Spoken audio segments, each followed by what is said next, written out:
The Trump administration has until 6 p.m. to pay some of the $2 billion in foreign aid payments to USAID contractors and nonprofits. This after a judge ruled they cannot be blocked, despite Trump's executive order to slash $60 billion in foreign aid and spending. Fox News legal analyst Gregg Jarrett joins us now. Greg, it's important for our audience to know how the legal system really dropped the ball here, in my view, with a district court judge really setting foreign policy. Yeah, making himself a super president. And, you know, the Supreme Court Justice Sam Alito accused this district court judge, his name is Amir Ali, of abusing his authority, ignoring the law on sovereign immunity, which is clear.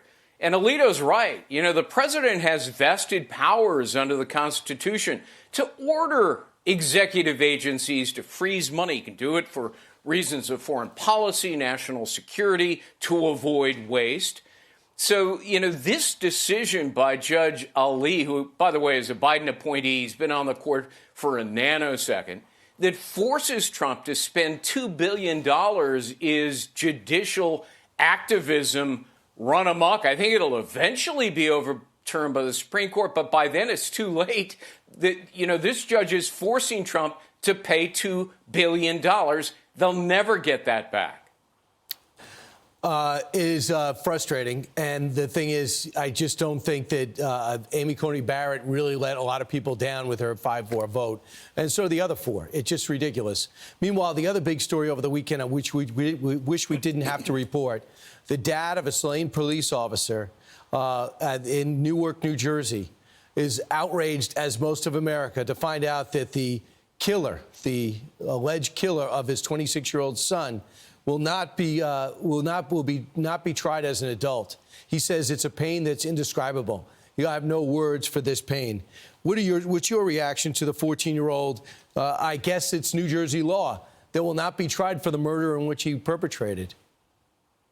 Yeah, if you're under the age of 15, you know, you're tried as a juvenile. Your records are sealed.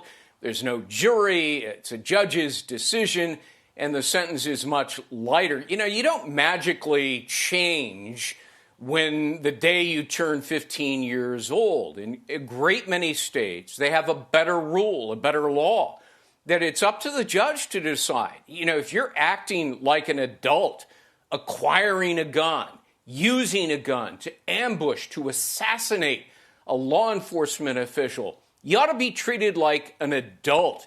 And in New Jersey, that would be 30 years to life behind bars. But here, as a juvenile, he's treated dramatically differently. You know, it says he can get up to 20 years as a juvenile. That's nonsense. As a practical matter, it's a whole lot less. And I've covered too many cases.